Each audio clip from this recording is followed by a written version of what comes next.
Hi guys, what's up everybody? Welcome to another video in this channel. Here I am today on board and I am working. I'm started working and yeah, there's something keep me bothering. When I was at home, I was getting a lot of messages from Instagram and also a few people asking me about very challenging questions which you can or you might get experience in the future if you're looking for a job in cruise line. Of course, not only in the cruise line but also on the land. If you're looking for a job, there's a call like scammers, fraud everywhere to just earn money. So it's happening around the world as well.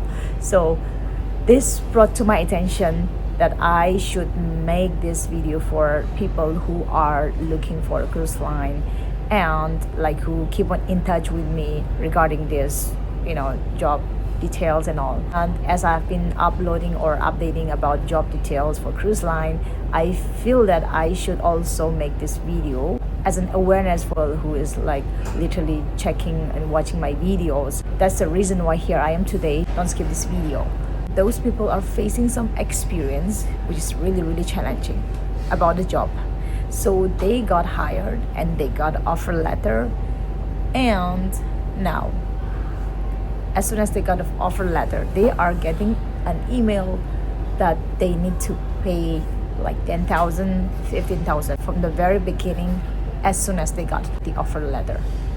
Now I'm gonna tell you what, in every like a big company, they are not going to start with asking money from the very beginning as soon as you got an offer letter. Joining in a cruise line has so many like steps, like because there are so many documentations that you need to be done before you get on the ship. And especially if you are working in the US, then you need to get, or in Europe, like the Schengen visa, you need or in US you need a C1D visa, which for the seafarers like me who's working on the cruise line. So documents are like, especially for the ship document, as in like for a safety certificate that needs to be done before you get out on the ship. So those documents has to be done by yourself, and then you need to pay by yourself to that specific institution because you had to go to the class and you have to get the certificate done. And for all this documentation, it took like 3 months because you're gonna do, as far as I remember, it's 21 days for this training, like to join the class. And after 2 or 3 days, you need to go for exam, and after the exam, while waiting for the documents, like you need to get some like a documents like a passport size that's called CDC.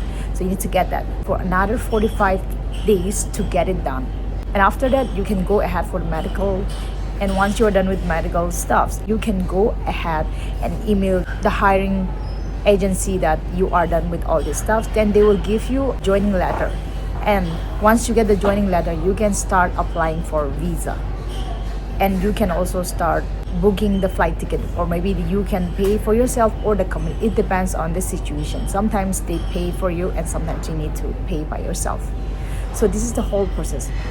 They should never ask money from the first being like, give me 10k, give me like 5k, and step by step like you have to give me 30k. It doesn't work like that. Another options is like, if the company or the hiring agency is asking you a minute, that means they are going to do every single thing, starting from your visa for your flight and everything. Then for sure they're going to ask money, but that has to come like later, step by step, not just directly you hired, your name are on the list, and then no, you have to pay for this and you don't pay for that. That is called scam or fraud. The reason why I'm saying all this is, like I've mentioned before, the other people who send me on messages, the offer letter that they sent me was ridiculous. It's so funny, it's so fake. Even like you can easily find out how the format they're using, it's so suspicious. You need to check carefully. And I understand, I feel you that you are so desperate to get a job. You don't just simply give money. Some people already gave money like 10k or 8k, and then they're asking another more money like 30k, 45k. Then that is the point that they realize that I don't have money at this time. Like, what's going on now? They started confusing. They started to have a lot of questions in their mind. It is the point that they stop. And good thing they messaged me on the right time, so they stopped. And finally, when we check it thoroughly, not just me that find out, have colleagues like bigger positions and people who knows better than me. I do ask them, and then they advise and stop contacting those agency. It is not a promising agency, and they said it's a fraud, which makes a lot of sense. The reason why I want to say all this to you is because I feel like I will feel guilty for not saying this, because apparently I am updating about jobs and like this following steps and everything like time to time, and I feel like I should make this video to spread this word that you need to be very careful with fraud and scammers. If you have any colleagues or your friends, families or relatives that is looking for a job, please advise them as well, and then find the appropriate or a promising hiring agencies. So please be careful with that. So I hope that this video might be helpful to whoever is watching and whoever is looking for a job in a cruise line. I wish you a good luck for everybody who's looking for a job to work in a cruise line. And yeah, looking forward to see you on board as well. Never know, it's a small world. We're gonna meet anytime, anywhere soon, yeah? So yeah, until then, bye for now.